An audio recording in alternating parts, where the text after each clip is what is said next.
Ma'asyiral muslimin yang dimuliakan Allah Subhanahu wa taala. Bicara tentang huru-hara hari kiamat, berarti kita bicara tentang perkara yang sangat besar sekali. Karena di antara rukun iman yang wajib seorang muslim itu mengimaninya adalah beriman dengan hari akhir. Seorang muslim harus yakin bahwa akan ada hari yang dijanjikan Allah Subhanahu wa taala, kehidupan setelah kematian, dan itu dimulai dengan adanya kehancuran alam semesta. Taib, kita mulai dari tanda-tanda kiamat dulu.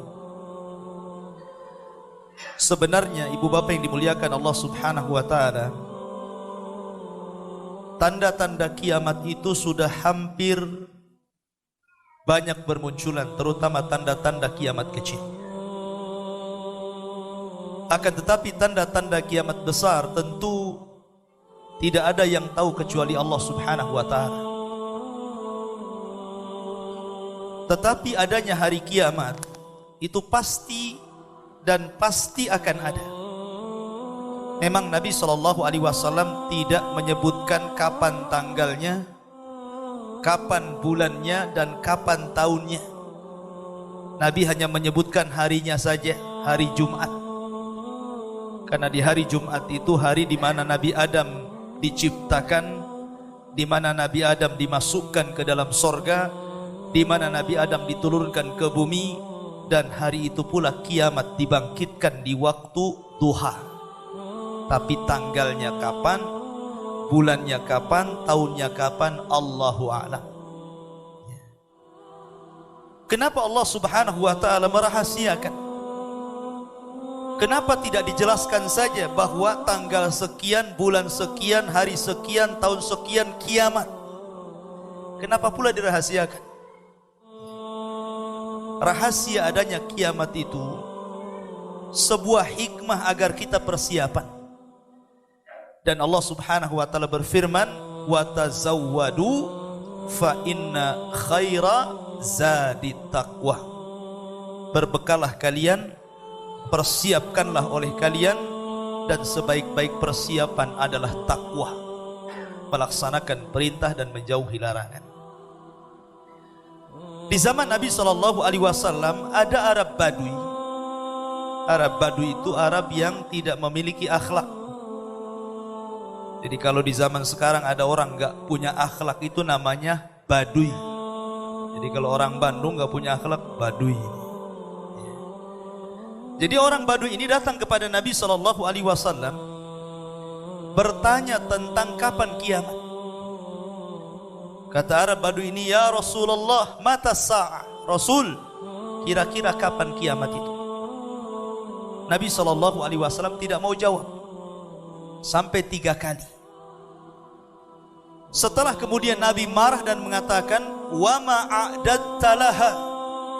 Kamu ini bicara kiamat, kiamat, kiamat, apa yang kau persiapkan emangnya? Maka Arab Badui ini mengatakan, "La syai'ah." Aku tidak persiapan apapun wahai Rasul, walakin uhibbullaha wa rasul. Tapi aku sangat cinta kepada Allah dan Rasulnya. Kata Nabi SAW, "Idzan anta man ahbabta." Kalau begitu engkau akan bersama idolamu.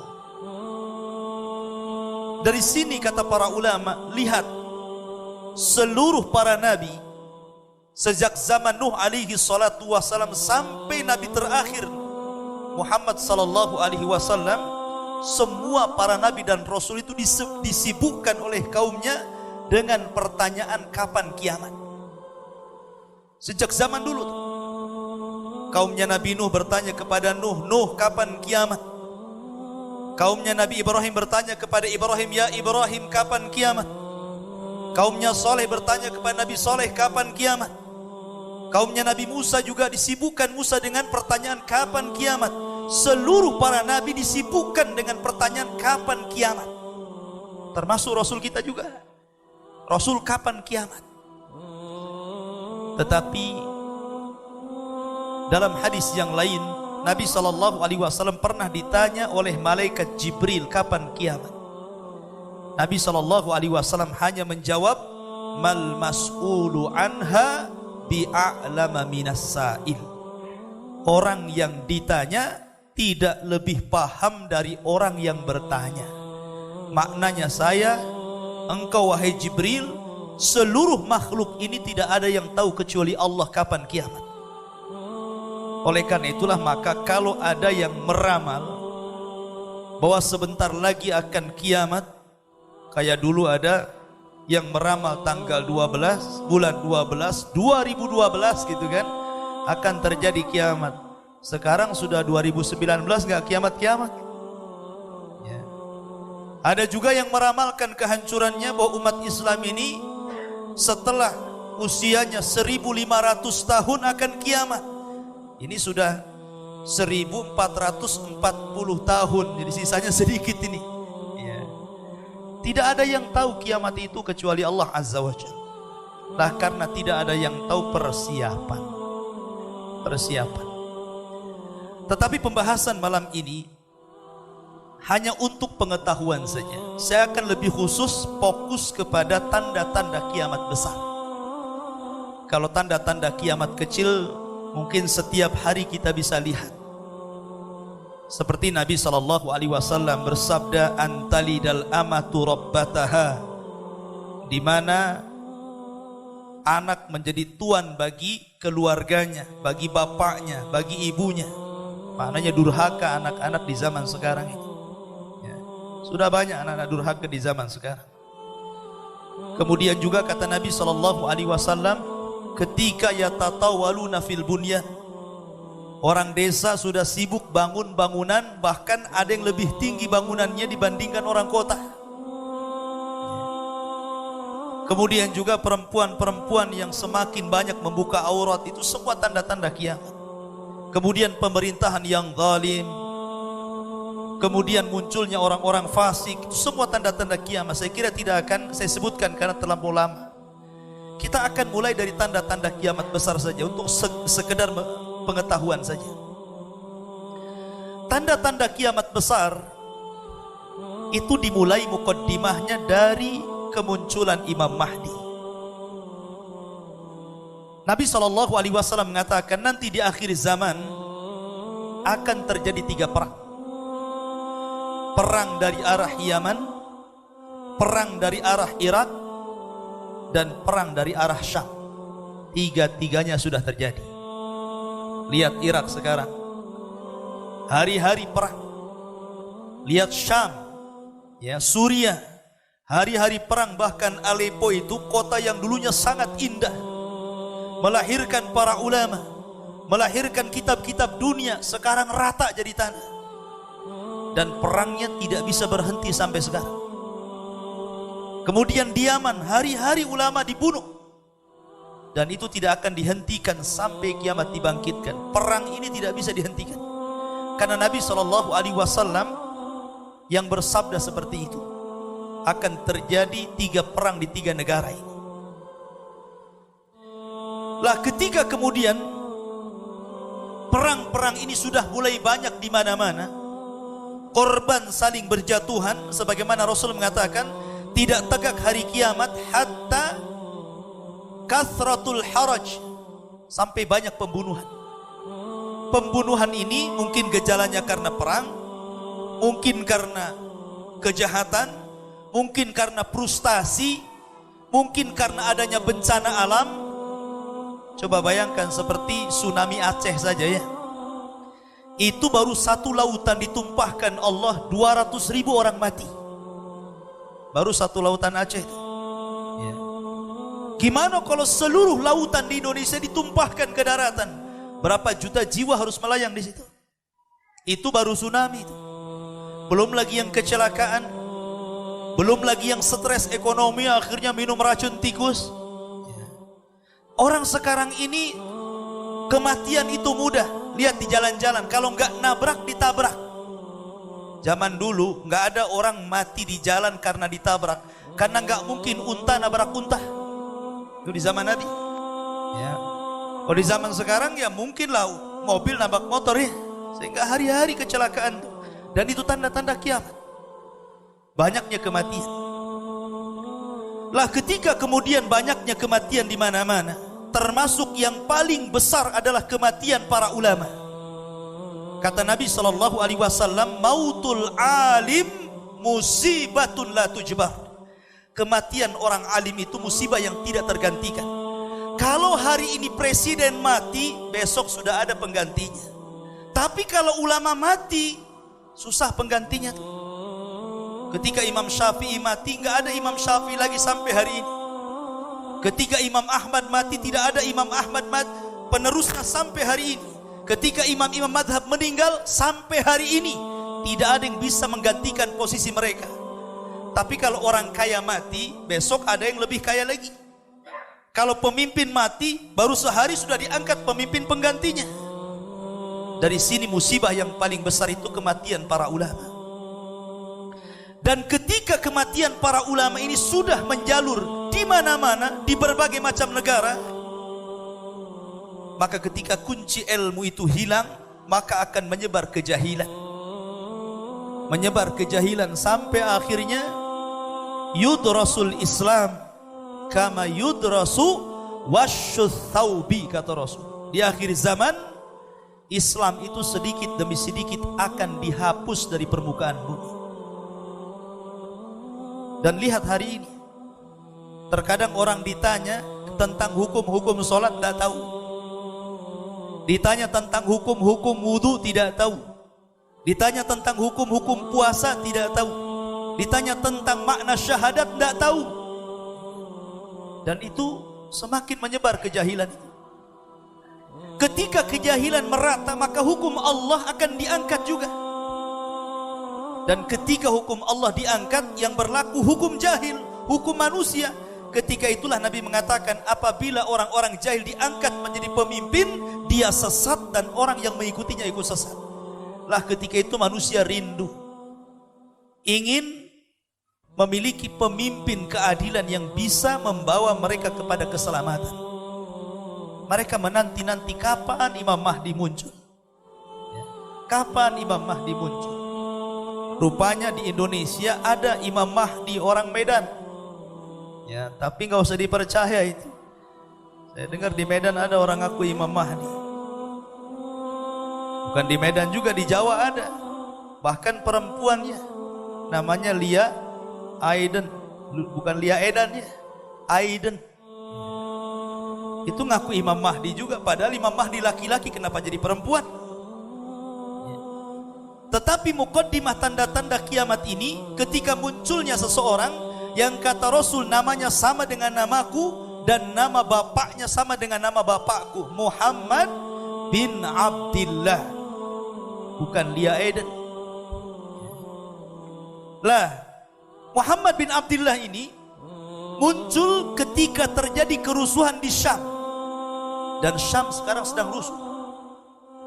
Rusuh Syam itu, hari-hari orang mati. Bukan 1, 2, ratusan bahkan ribuan orang meninggal itu. Seolah-olah nyawa itu tidak ada harganya kalau orang-orang yang hidup di Syam hari ini. Lah ketika manusia semakin merindukan ada pemimpin-pemimpin yang bisa mengantarkan mereka kepada keadilan, disitulah Allah munculkan seseorang yang namanya sama dengan nama Rasul dan nama bapaknya sama dengan nama bapak Rasul, Muhammad bin Abdillah, atau dikenal dengan Al-Imamul Mahdil Muntadhar. Dia keturunan daripada Hasan ibnu Ali ibnu Abdil Muttalib. Bukan seperti Imam Mahdi yang diprasangkakan orang Syiah, namanya Muhammad Hasan Al-Ash'ari, keturunan Husain. Waktu bayi mau dibunuh disembunyikan di sirdap gua di Irak, sehingga orang-orang Syiah itu setiap hari mereka mengunjungi gua itu yang tertutup, kemudian memukul-mukul, ukhruj ya Mahdi, keluar wahai Mahdi. Yang nggak akan keluar, nggak ada orangnya ya. Tapi itu kan prasangka orang Syiah. Kita ahli sunnah wal jamaah mengakui bahwa Imam Mahdi itu keturunan Hasan ibnu Ali ibnu Abdil Muttalib, keturunan Nabi SAW. Lah ketika Imam Mahdi ini ditunggu-tunggu manusia, Maka ketika itu Saudi Arabia, khususnya Mekah dan Madinah, akan sepi dan tidak ada orang lagi. Kata Nabi SAW, imaratul baitil maqdis kharabu Yathrib. Apabila Baitul Maqdis yang ada di Palestina sana akan menjadi pusat kekuatan kaum muslimin, maka Yathrib akan hancur. Makna Yathrib itu Mekah dan Madinah. Mekah dan Madinah ini akan hancur. Sudah tidak ada orang lagi. Semua akan hijrah ke Palestina. Karena nanti kekuatan kaum muslimin itu ada di situ, di Palestina. Walaupun hari ini Palestina sedang dikepung orang Israel, nanti di akhir zaman Palestina akan kembali ke masa kejayaannya sebagaimana di zaman Umar ibn Khattab dan di zaman Salahuddin al-Ayyubi. Nanti akan kembali ke tangan kaum muslimin di tangan Imam Mahdi Muhammad bin Abdullah. Lah ketika kemudian Imam Mahdi sudah memimpin kaum muslimin yang ada di Syam, disitulah terjadi perang besar dalam sejarah disebut Malhamatul Kubra. Malhamatul Kubra, malhamah itu diambil dari kata lahmun, daging, ya. Kubra itu besar, artinya daging yang berhamburan. Karena perang di zaman itu sudah tidak pakai lagi perang-perang di zaman sekarang. Nanti akan kembali ke pedang, ke panah, ke tombak, ke unta, ke kuda, sehingga sabet-sabetan, sehingga dibahasakan dalam bahasa Arab itu Malhamatul Kubra. Daging yang berhancuran karena disabet pedang, tombak dan panah. Dan itu perang yang terakhir. Tidak ada perang setelah itu. Sampai-sampai dalam hadis yang panjang sekali, kaum muslimin berhasil mengalahkan orang Yahudi dan Nasrani itu sampai ke jantung kota Romawi. Ke jantung kota Romawi di Roma sana, dan mendapatkan harta rampasan perang banyak. Lah ketika mereka sudah berada di Eropa, ketika itu sudah tidak ada Amerika lagi, karena dalam riwayat cuma ada Eropa saja yang disebutkan. Amerika kemana Allahu alam. Lah ketika itulah maka kaum muslimin mereka dimenangkan dengan kemenangan gemilang. Tiba-tiba mereka dihebohkan kemunculan Dajjal dari Khorasan. Khorasan itu yang ada di Iran sana. Itu Khorasan namanya. Dajjal itu muncul di situ. Maka kaum muslimin yang dipimpin Imam Mahdi sedang ada di Eropa tuh. Sementara Dajjal muncul di Syam.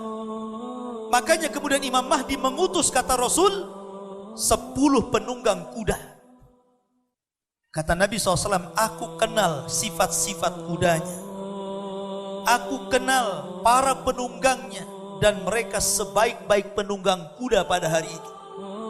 Karena sudah tidak ada pesawat masalahnya, ya kembali ke kuda lah. Untuk supaya mengecek apakah Dajjal memang betul-betul akan menyerang rumah-rumah mereka di Syam, ataukah kemunculan Dajjal ini hanya berita hoax saja. Rupanya penyerangan Dajjal kepada rumah-rumah mereka berita hoax, tapi Dajjalnya sudah muncul di Khorasan, dan di situ rupanya 70.000 Yahudi Asfahan sudah menjadi pasukan Dajjal. Karena Dajjal itu nanti akan diikuti pertama kali oleh 70.000 Yahudi Asfahan lengkap dengan seragam mereka. Dia akan memimpin perang dari sini. Lah setelah kemudian Dajjal membawa pasukan besar, Dajjal itu usianya tidak lama, hanya 40 hari. Tetapi 40 hari itu sampai ke Cicadas, sampai ke sini, ya.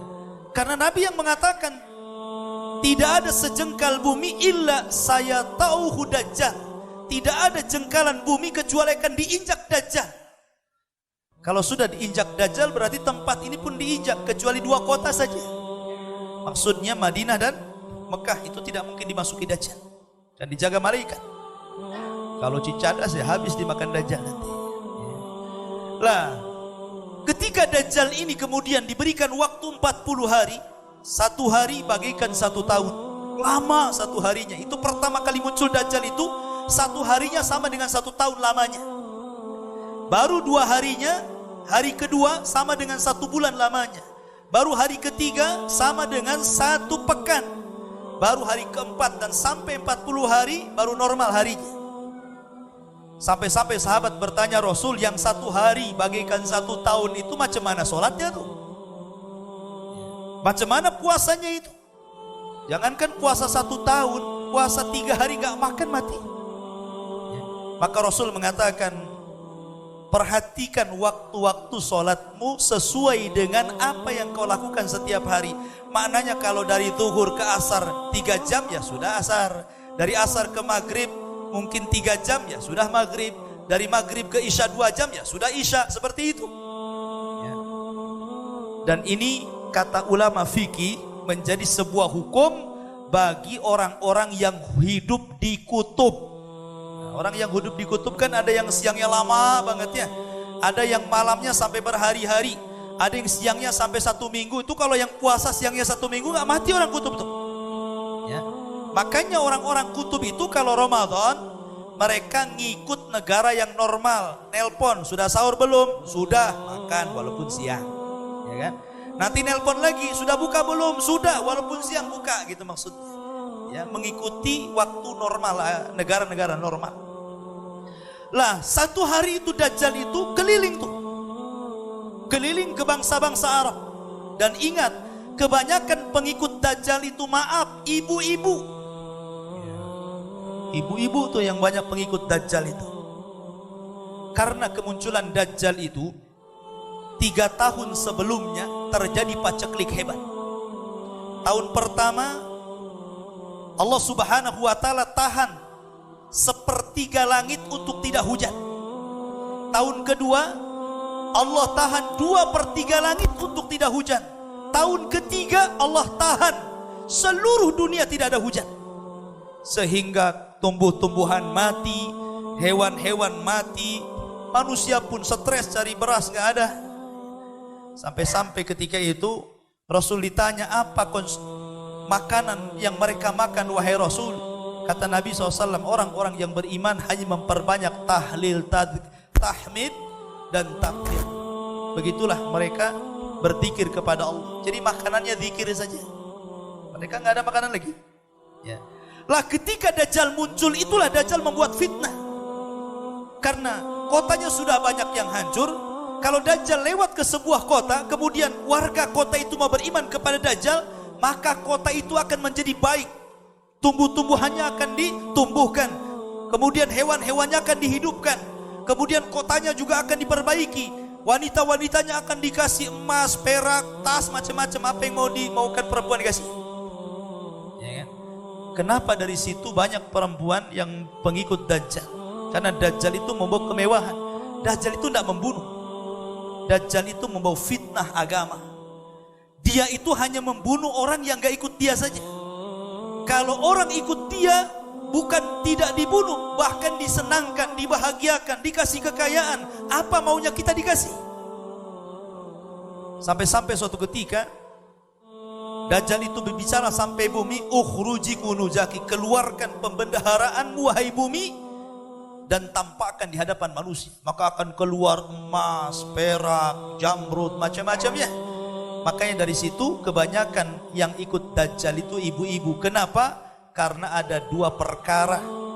Pertama, ibu-ibu itu naqisatu aklin, maaf Bu ya, kurang akalnya karena ikut perasaan.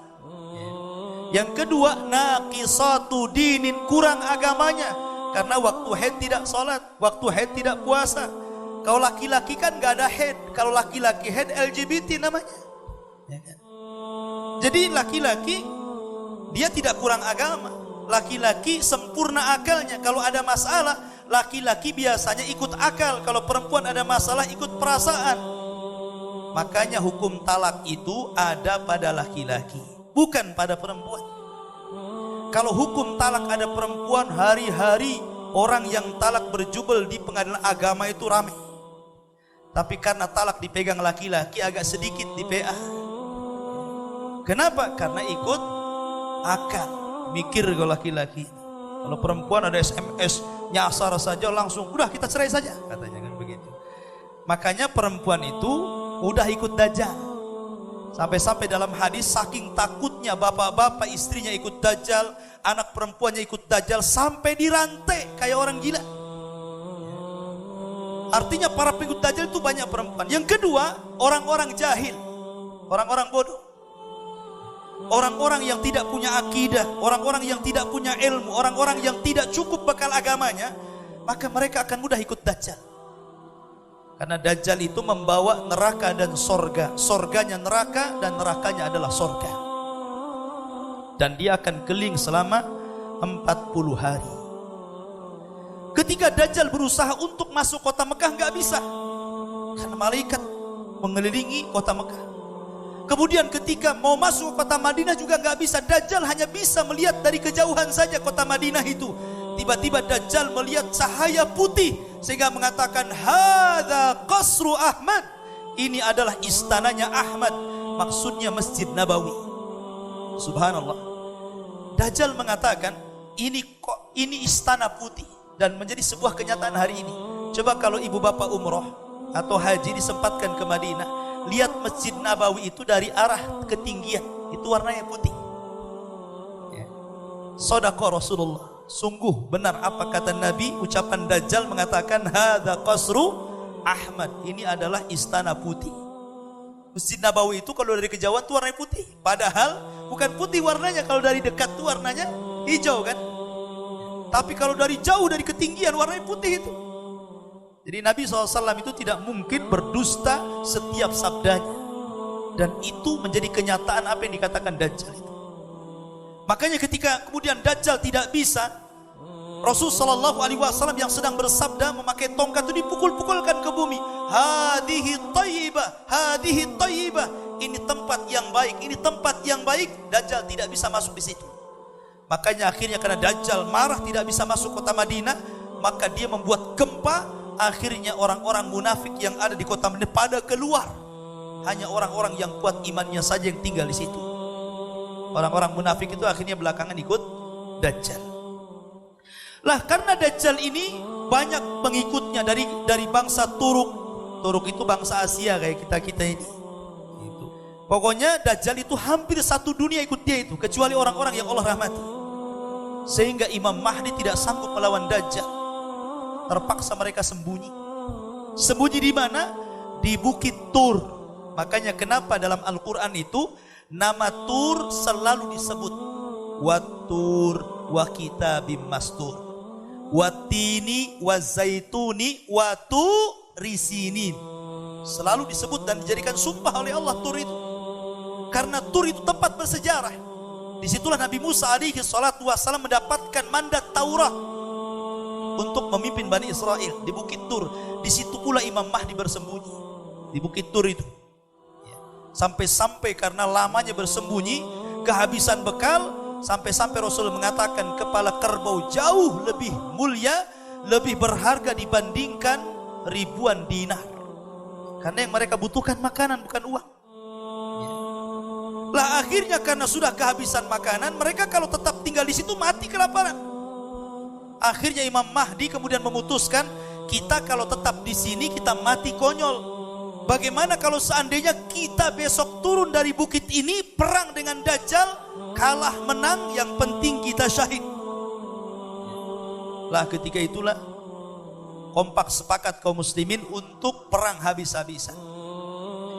Di waktu subuh itulah, setelah kemudian satu di antara mereka memandangkan azan, tiba-tiba langit gelap.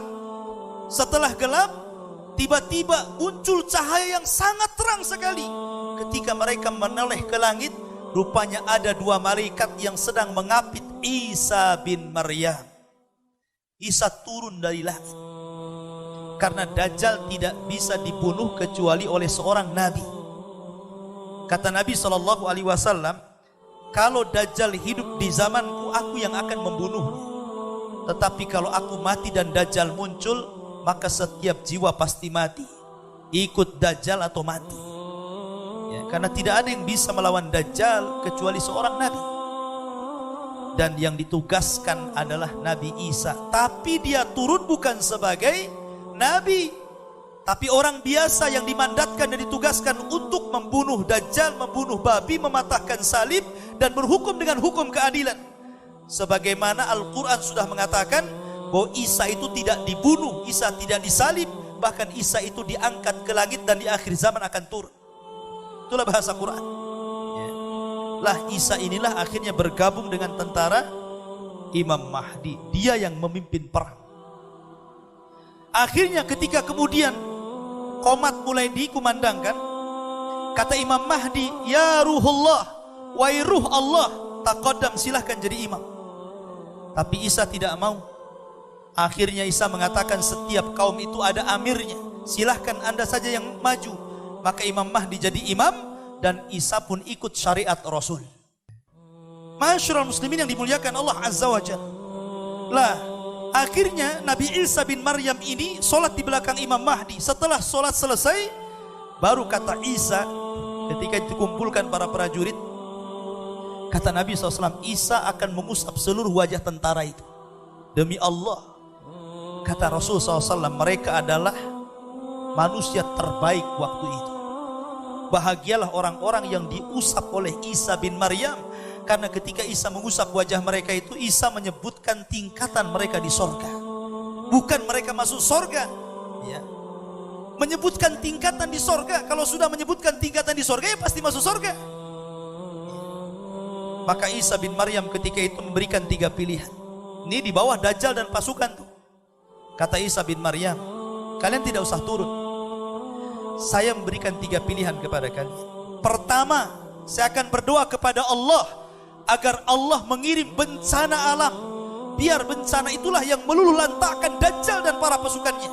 1. Yang kedua, aku akan berdoa kepada Allah biar Allah membangkitkan pasukan, tapi bukan kalian. Biar pasukan ini saja yang akan memerangi mereka sampai habis. Atau yang ketiga, kalian siap perang bersama aku. Aku yang akan memimpin kalian. Aku yang akan membunuh Dajjal dan kalian perangi pengikutnya. Dan aku akan berdoa para pengikut Dajjal tidak sanggup mengangkat pedang sehingga kau tinggal tebas saja kepalanya. Milih mana? Milih yang nomor 3 rupanya. Karena apa? Tinggal tebas masalahnya. Ya kan?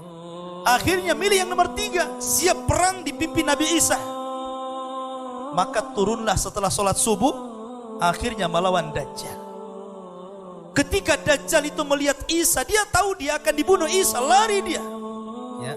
Akhirnya dikejar Isa sampai ke Babil Lut. Babil Lut itu kota di tengah Israel.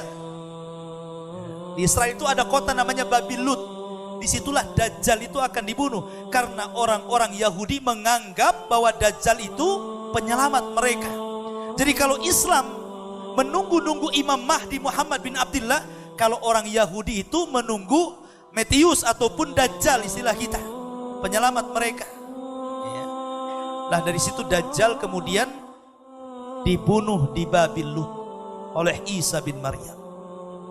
Dan pasukan kaum muslimin sebagaimana doa Isa, tinggal tebas-tebas saja dia.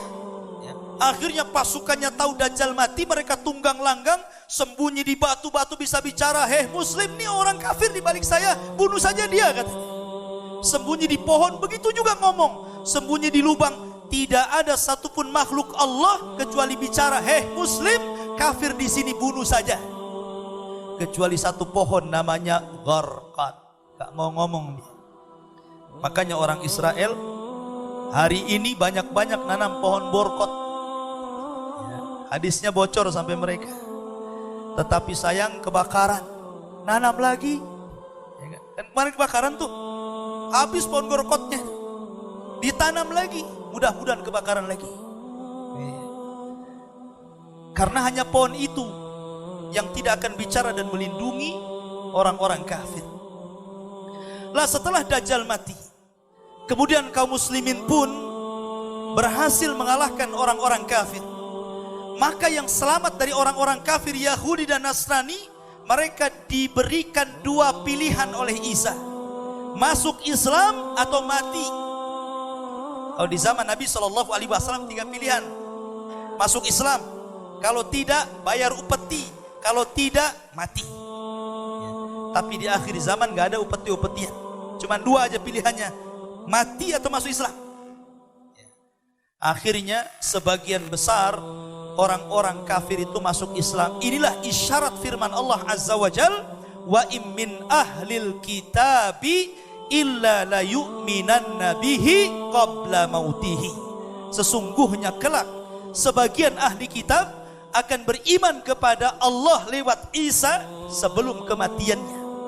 Jadi akan berbondong-bondong orang Yahudi Nasrani masuk Islam karena Isa bin Maryam. Sehingga ketika itu semua orang beriman. Kata Nabi SAW, tuba liman asya ba'dal masih. Beruntung orang-orang yang hidup di masa Isa diturunkan Allah Azza wa Jalla. Karena ketika itu Allah jadikan bumi berkah, Allah jadikan langit berkah. Dan itu hari-hari yang penuh dengan berkah. Sejak zaman Adam alaihi salatu wassalam sampai akhir zaman, kehidupan yang paling indah itu ketika Isa berada di tengah-tengah kita. Betul-betul dia menegakkan keadilan, tetapi maksudnya mengikuti Islam. Dia tidak menyebarkan agamanya, karena Nasrani itu tidak boleh lagi disebar setelah datangnya Rasul sallallahu alaihi wasallam. Kata Rasul, siapapun orang Yahudi dan Nasrani yang tidak beriman setelah mereka mendengarkan adanya aku diutus, kecuali mereka dimasukkan ke dalam jahanam. Sudah Isya? Kalau dijadwal sampai Isya. Cuman kalau mau lanjut nggak apa-apa. Sampai jam 8. Iya, berarti habis Isya kita lanjut lagi. Kita lanjutkan. Masih membahas tentang silsilah alamat kiamat besar. Kemarin tadi kita bicara tentang masalah Dajjal ya, sampai Dajjal tadi. Ibu bapak yang dimuliakan Allah Subhanahu wa taala, fitnah Dajjal itu lebih besar dibandingkan fitnah harta, lebih besar dibandingkan fitnah keluarga, bahkan lebih besar daripada fitnah perang sekalipun. Dari situlah Nabi SAW mengingatkan kepada kita bahwa tidak ada satupun nabi dari para nabi-nabi sebelum Rasul kecuali mengingatkan umatnya tentang bahayanya fitnah Dajjal ini. Makanya kenapa dalam salat, sebelum Anda mengakhiri salat dengan salam, di situ kita disuruh untuk berlindung dari 4 perkara. Salah satunya fitnah Al-Masihid Dajjal. Kemudian setiap malam Jumat kita disunahkan untuk membaca 10 ayat awal atau akhir dari surah Al-Kahfi, karena itu sebagai perlindungan dari fitnah Dajjal ini. Dan itu dirutinkan setiap sholat kita dan setiap Jumat. Maknanya karena melihat besarnya fitnah Dajjal ini. Tetapi tadi sudah dijelaskan, tidak mungkin kita satu bab saja Dajjal gak akan selesai. Intinya bahwa Dajjal akan mati dan dibunuh oleh Isa bin Maryam. Lah setelah Isa bin Maryam kemudian hidup bersama Imam Mahdi selama 7 tahun. Imam Mahdi kemudian meninggal, karena Imam Mahdi itu berkuasa hanya 7 tahun saja. Habis itu meninggal. Setelah meninggalnya Imam Mahdi, kekuasaan di tangan Isa bin Maryam. Ketika itulah kata Nabi SAW, Isa memimpin dengan keadilan.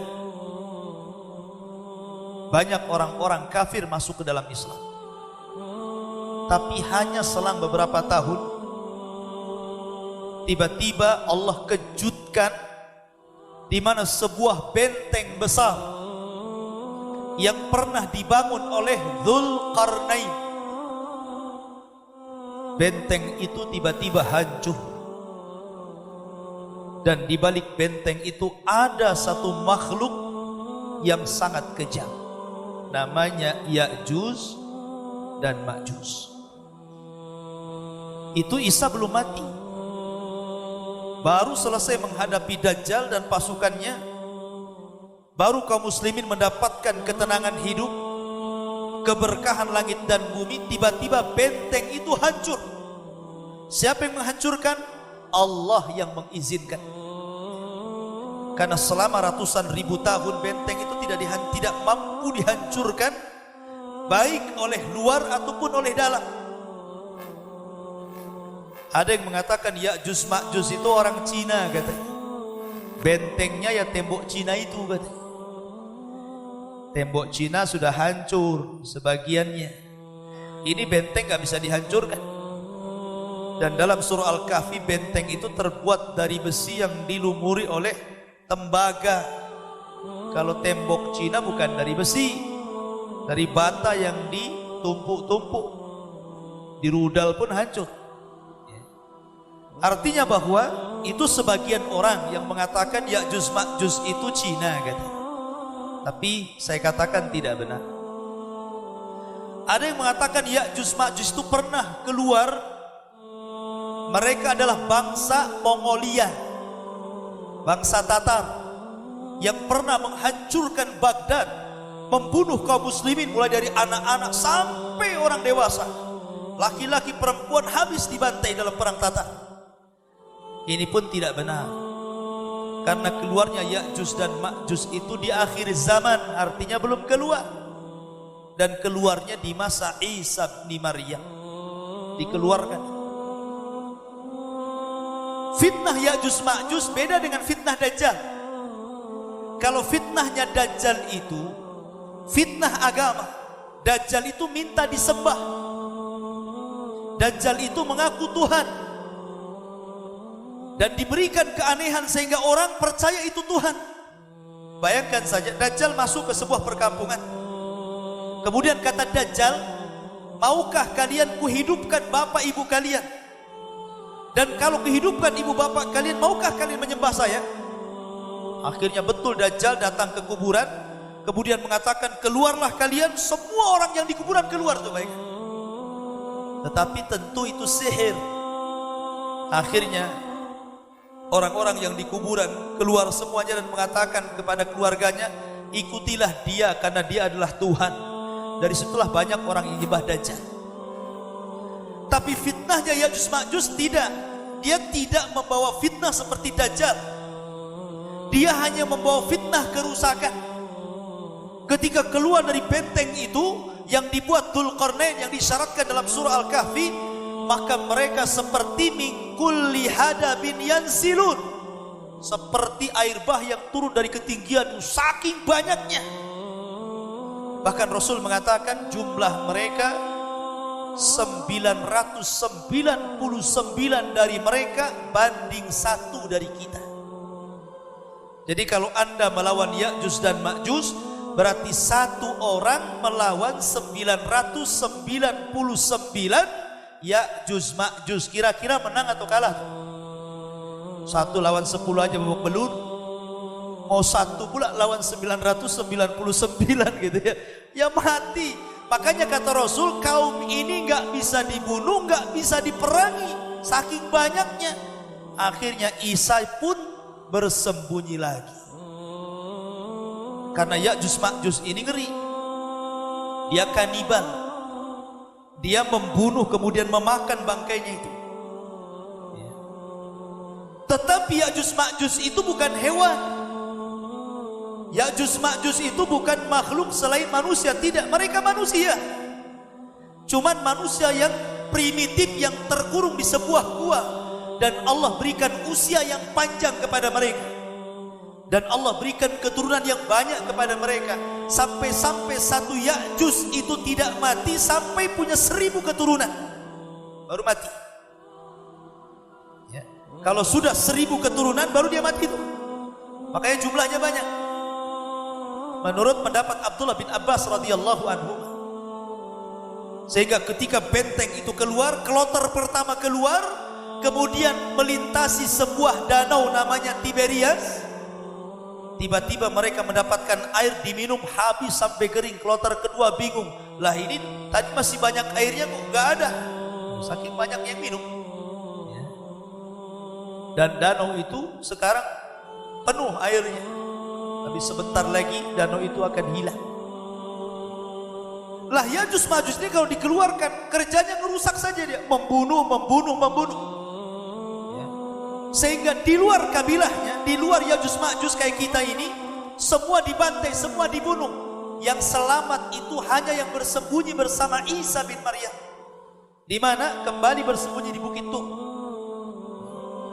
Lah saking kemudian sombongnya Yajuj Majuj ini karena membunuh seluruh rasnya, di luar kabilahnya, maka mereka sudah merasa tidak ada manusia yang disisakan kecuali dibunuh.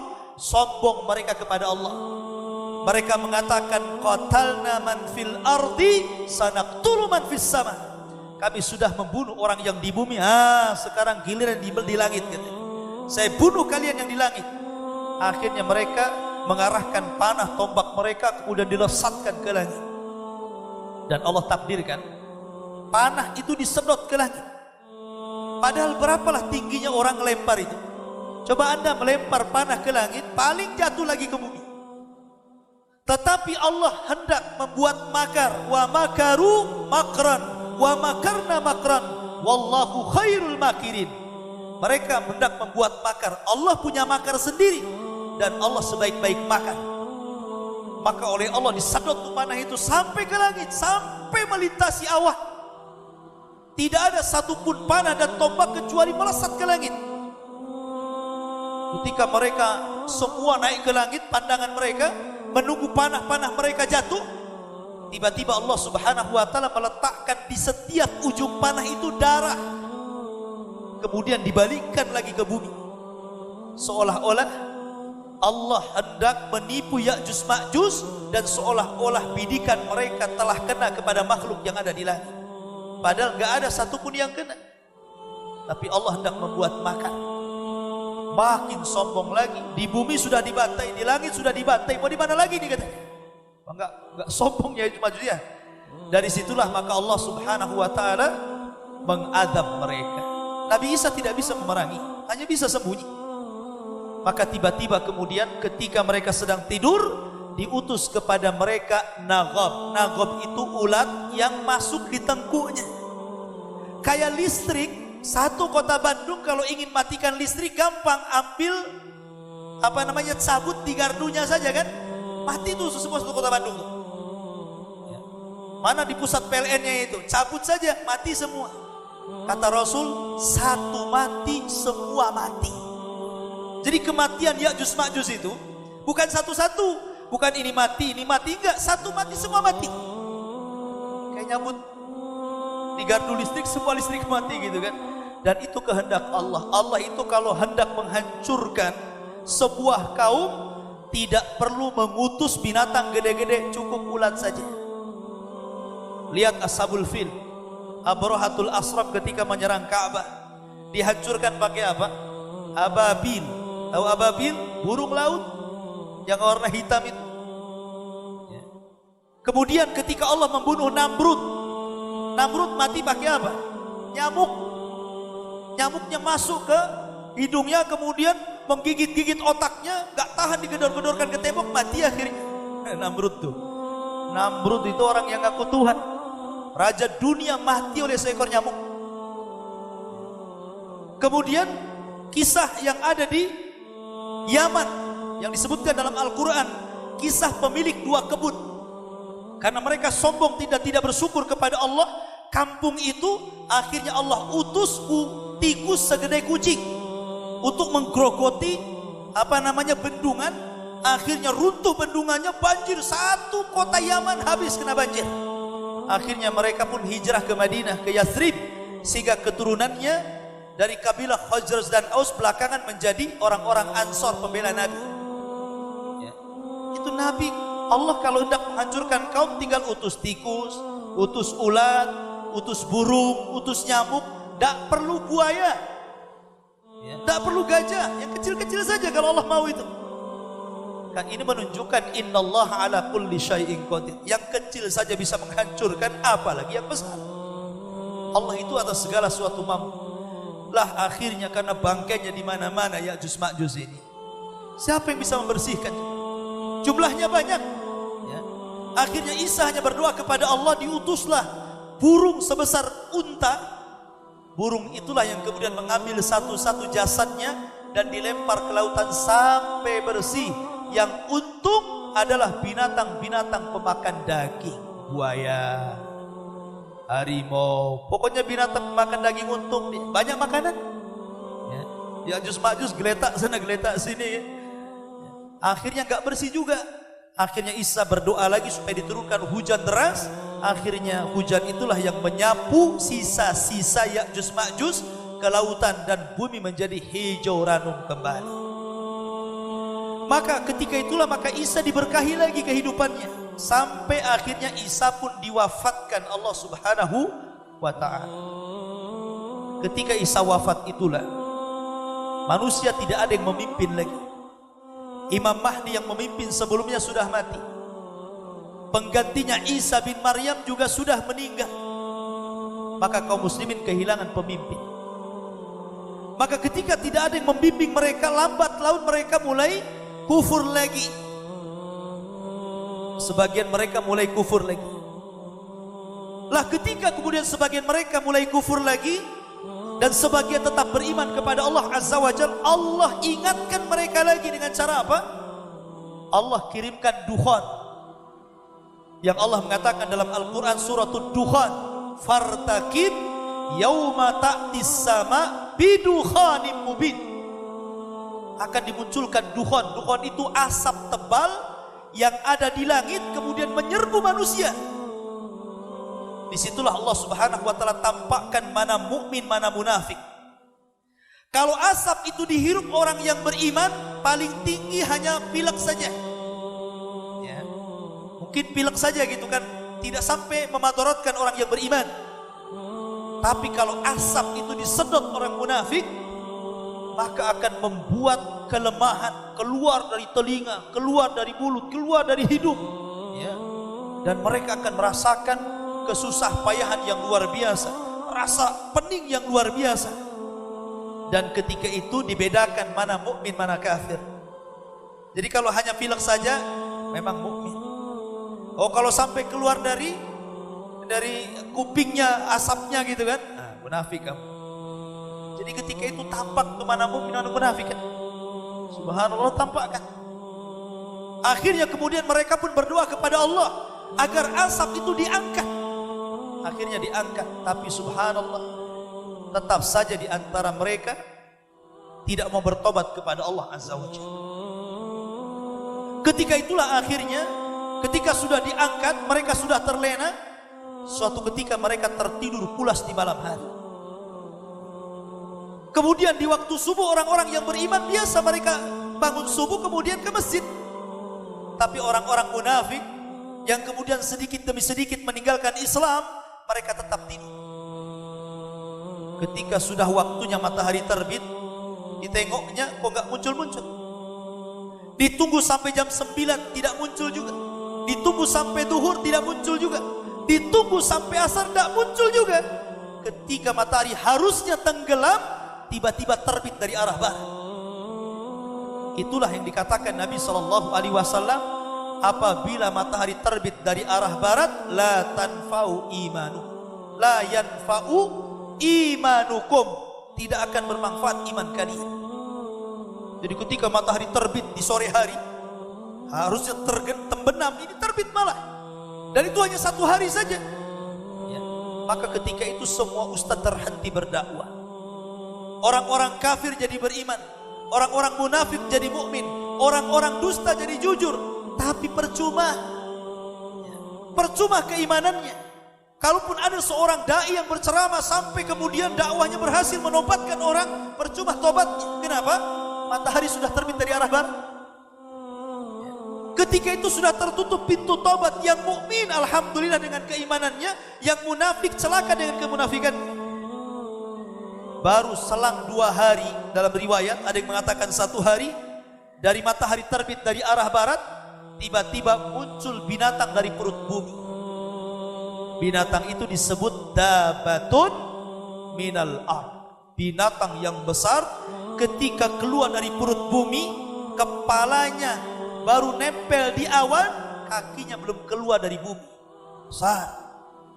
Disebut dalam Al-Quran, akhrajna lahum dabbatun minal ard.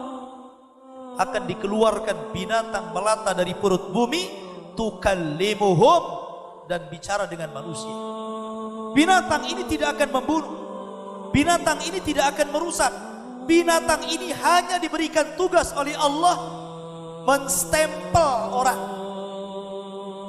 Dalam riwayat yang dhaif, yang lemah, binatang ini di tangan kanannya membawa stempel Nabi Sulaiman, dan di tangan kirinya membawa tongkat Nabi Musa. Kalau ketemu orang kafir, dipukul wajahnya sama tongkat, akhirnya gosong. Kalau ketemu orang yang beriman, langsung dicap kepalanya, di jidatnya langsung bercahaya. Dan ketika itu manusia dilupakan tentang namanya. Saya nggak tahu namanya siapa, Anda nggak tahu namanya siapa. Ketika itu sebutan cuma dua, mukmin dan kafir, dan itu dilihat dari tanda wajahnya. Sudah nggak pakai nama lagi, tapi tidak tersinggung karena nggak tahu namanya. Jadi mukmin kafir, mukmin kafir. Mau kemana? Mau jalan-jalan, Fir? Mau ke sawah, Min? Gitu aja ya. Jadi mukmin kafir, mukmin kafir. Diangkat nama ketika itu, betul-betul diangkat. Hanya mukmin kafir dan tidak tersinggung. Karena ketika itu juga percuma, orang itu tersinggung juga percuma. Tobat juga percuma, karena matahari sudah terbit sebelumnya 1 hari. Memang cuma terbit 1 hari saja. Habis itu kemudian kembali normal. Sehingga manusia hanya sedih 1 hari saja. Mereka sangka mereka masih diterima tobatnya, tapi mereka ditolak tobatnya sesungguhnya. Lah ketika kemudian binatang itu sudah menstempel semua orang, tidak ada satupun orang yang tidak terkena stempelnya. Satu dunia dia akan keliling, sampai ke Cicadas juga. Binatang itu akan sampai di sini, karena semua orang akan kena stempel. Tugas dia hanya itu saja. Habis itu hilang binatang ini. Binatang ini hilang, munculnya dari Mekah, ya. Kemudian keliling dunia, setelah tugasnya selesai langsung hilang. Ketika itu maka Allah Subhanahu wa ta'ala mengirim satu angin yang sangat dingin sekali. Angin itulah masuk ke rumah-rumah, masuk ke gua-gua, masuk ke lorong-lorong, masuk kemana saja, sampai akhirnya setiap ada orang yang beriman, yang masih ada keimanan sebiji dzarah dalam hatinya, mati kena angin ini. Sehingga tidak ada yang tersisa kecuali orang munafik kafir, yang kata Nabi SAW, la taqumus sa'ah illa ala syiraril khalqi. Tidak mungkin tegak hari kiamat sehingga menimpa kepada orang yang paling buruk yang ada di permukaan bumi. Ketika seorang yang beriman pada mati semuanya, yang tinggal hanya munafik, kafir, orang jahat, ketika itulah Allah Subhanahu wa ta'ala munculkan larva api yang terpendam di perut Aden. Dan itu sudah sesuai dengan penelitian NASA. NASA itu meneliti dengan satelitnya tentang sabda Nabi SAW bahwa akan keluar api dari Aden, Yaman. Rupanya di bawah perut Aden itu memang ada api besar, dan itu sudah lewat penelitian. Akan muncul di akhir zaman api itu, kemudian membakar segala sesuatu kecuali manusia, tidak dibakar. Ya, kalau kena hutan terbakar, kena binatang terbakar, kena rumah terbakar, tapi sama manusia nggak bakar. Api itu hanya mengikuti di belakang kita saja. Kalau kita jalan, dia jalan. Kita diam, dia diam. Kita jalan lagi, dia jalan. Sampai ketika api itu menggiring semua manusia satu dunia ke satu tempat yang disebut dengan Syam. Kata Nabi, Syam ardu mahsyarin, tempat berkumpulnya manusia di akhir zaman. Ketika satu dunia tergiring dengan api, kemudian berkumpul di Syam, disinilah detik-detik kiamat dibangkitkan. Allah Subhanahu wa ta'ala memerintahkan Israfil untuk meniup sangkakalanya. Yang pertama kali pingsan adalah orang yang sedang memberi minum untanya. Kaget dia, kemudian pingsan. Kemudian disusul orang yang di pasar-pasar, yang di jalan-jalan, setiap terdengar trompet itu suara trompet Al-Qari'ah yang disebutkan dalam surah Al-Qari'ah, Al-Qari'atu mal-Qari'ah wa ma adraka mal-Qari'ah yauma yakunun nasu kal farashil mabthus. Qari'ah itu suara yang keluar dari trompetnya Israfil, disebut Qari'ah bahasa Arab. Keluar Qari'ah itu.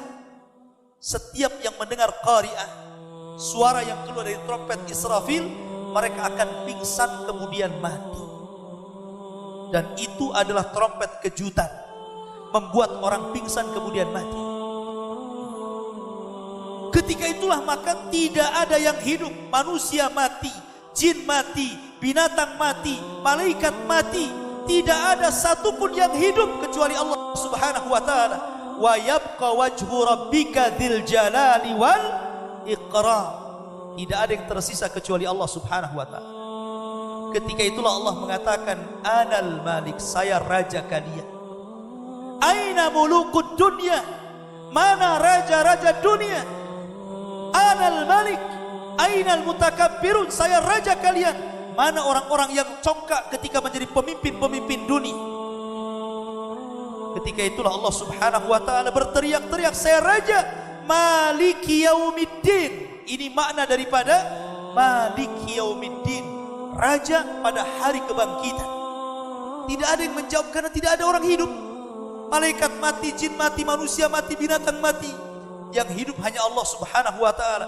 Di sini Allah membuktikan bahwa dialah Maliki yaumiddin, raja pada hari pembalasan.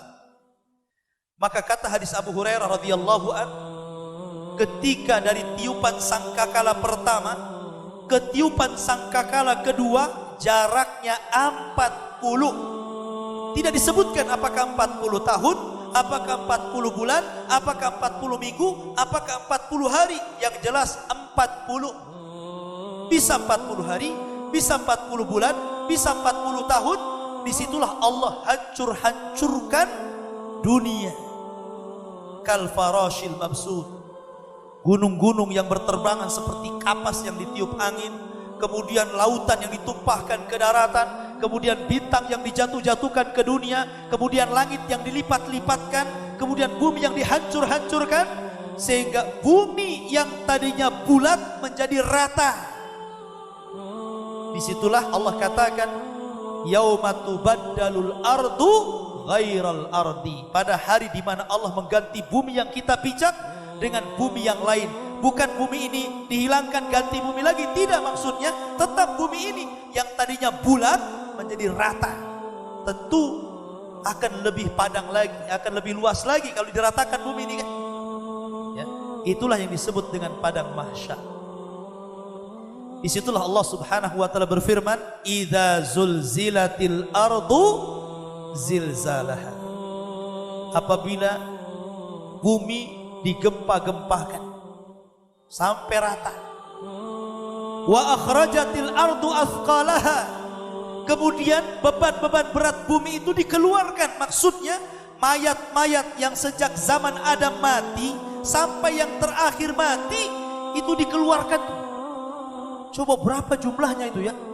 Sejak zaman Adam tuh sampai yang terakhir mati itu banyak sekali tuh orangnya itu.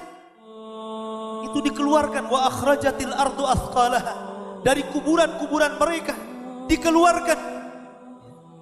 Orang-orang yang beriman ketika mereka dikeluarkan dari kuburan itu, di samping mereka sudah ada istrinya, di samping mereka sudah ada suaminya, di samping mereka sudah ada anak-anaknya, di samping mereka sudah ada orang tuanya, tetapi dengan syarat amanu, mereka semua beriman.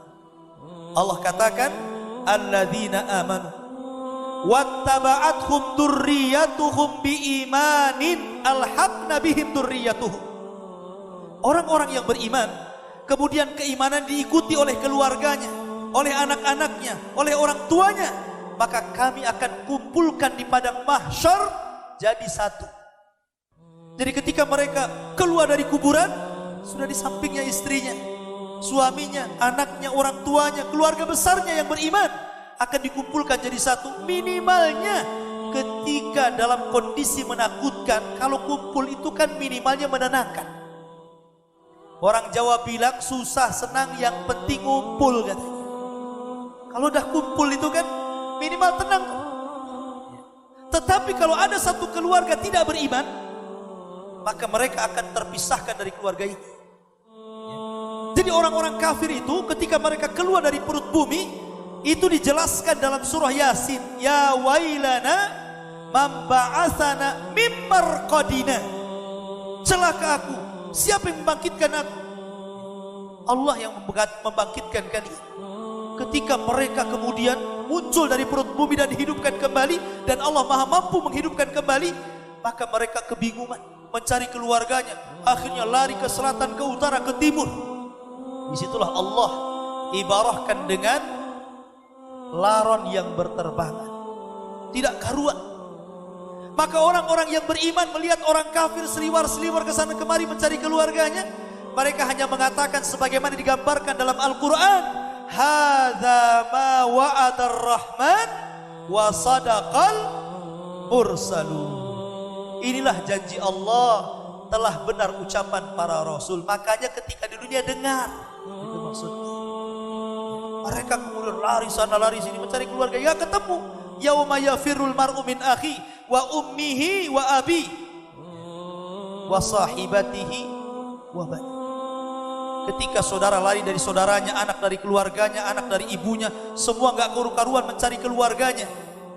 Ketika itulah mereka kebingungan. Sampai akhirnya ada satu panggilan di tengah padang mahsyar untuk kumpul di situ, baru semua kumpul di situ. Allah katakan kal jaradil muntashir, seperti belalang yang berhamburan menuju satu pandangan, satu teriakan. Disitulah yang disebut dengan padang mahsyar. Padang mahsyar ini adalah padang yang sangat luas. Padang mahsyar ini Allah berikan sebuah azab yang luar biasa kepada manusia, ujian yang luar biasa. Bagaimana tidak? Matahari didekatkan. Matahari ini di dunia Allah berikan nikmat yang luar biasa. Bayangkan, kalau matahari semakin jauh dari manusia, manusia pasti akan beku. Kalau matahari didekatkan, manusia pasti akan terbakar. Makanya matahari sudah Allah ukur tuh jaraknya biar manusia tidak beku dan biar manusia tidak terbakar. Segitu saja. Sebab kalau matahari menjauh dari manusia ke atas, beku dia. Tapi kalau mendekat, terbakar dia. Lihat bagaimana Allah Subhanahu wa ta'ala sayang dengan kita.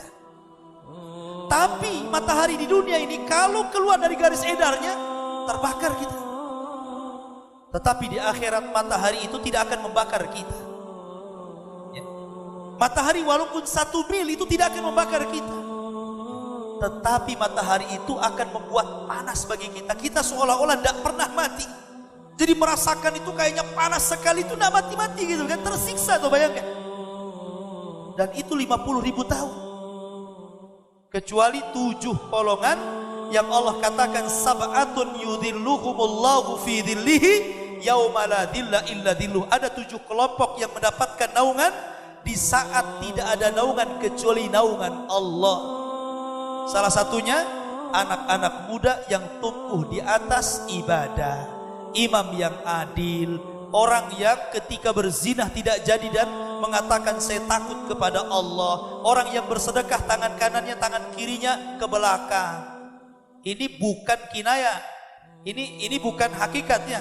Bukan kalau bersedekah tangan kanan langsung ke belakang tangan kiri. Ini kiasan. Saking banyaknya sedekah itu, dia tidak tahu berapa yang disumbangkan. Jadi kalau kotak infak lewat itu ambil dompet kerewak langsung masuk gitu kan. Sampai di rumah, berapa ini diinfakkan nih? Tapi susah orang infak itu. Kalau kita ada kotak infak, di dompet itu ada 2 uang, yang satu ada lakbannya, yang satu tidak ada lakbannya. Itu biasanya yang ada lakbannya itu dimasukkan. Walaupun nominalnya sama 100.000. Apalagi kalau nominalnya berbeda, pasti yang paling kecil. Padahal Rasul mengatakan apa? Infak tangan kanan dan tangan kiri gak tahu itu maksudnya kinayah dari banyak berinfak sampai lupa diri. Kalau sekarang kan diingat-ingat. Apalagi orang ria itu biasanya ingatannya kuat.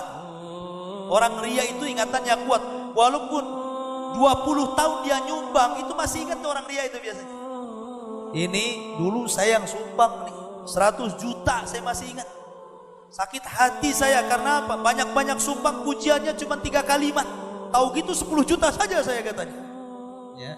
Ada orang yang seperti itu.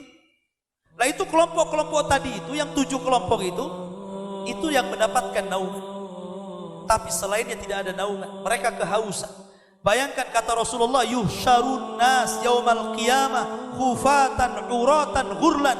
Pada hari kiamat manusia akan dikumpulkan tanpa pakaian, tanpa alas kaki, kembali tidak dikhitan, artinya telanjang bulat. Di dunia saja kita pakai pakaian, kemudian matahari di tengah-tengah siang panas, itu luar biasa. Apalagi orang yang sering pakai AC, kalau nggak pakai AC nggak bisa tidur dia. Ada dalam rumah. Gimana matahari 1 mil, sampai Rasul mengatakan saking panasnya keringat itu keluar, ada yang banjir, akhirnya tenggelam selutut, ada yang tenggelam dengan sepusarnya, ada tenggelam dengan kepalanya. Jadi keringat jadi lautan kala itu. Tapi mereka nggak mati-mati, ya, sengaja dapat siksaan. Kecuali orang-orang yang beriman, Allah lindungi di situ. Lah ketika itulah maka Allah Subhanahu wa taala akan mendatangi mereka dengan jahanam yang sangat besar. Jahanam itu nanti akan ditampakkan di hadapan orang-orang yang berdiri di padang mahsyar, digeret oleh 70 tali kekang. Jadi jahanam itu punya 70.000 tali kekang. Kalau kapal itu digeret pakai tali untuk supaya ke lautannya. Jahanam itu tali kekangnya itu jumlahnya 70.000. Satu tali kekang diseret 70.000 malaikat. Anda bisa bayangkan? Ya. Kali berapa tuh malaikat yang geret jahanam itu? Jahanam itu punya 70.000 tali kekang. Satu tali kekang digeret 70.000 malaikat.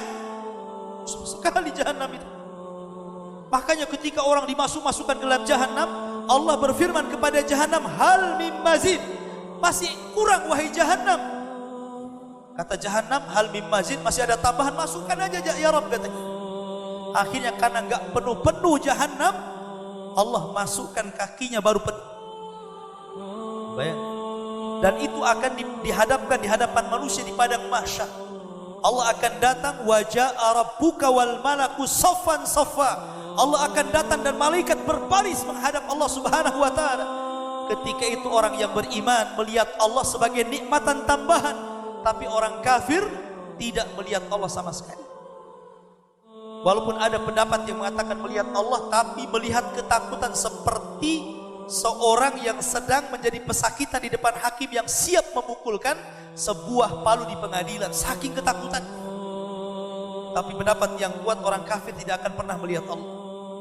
Dan ingat, Allah itu hanya terlihat di akhirat, di dunia nggak akan terlihat.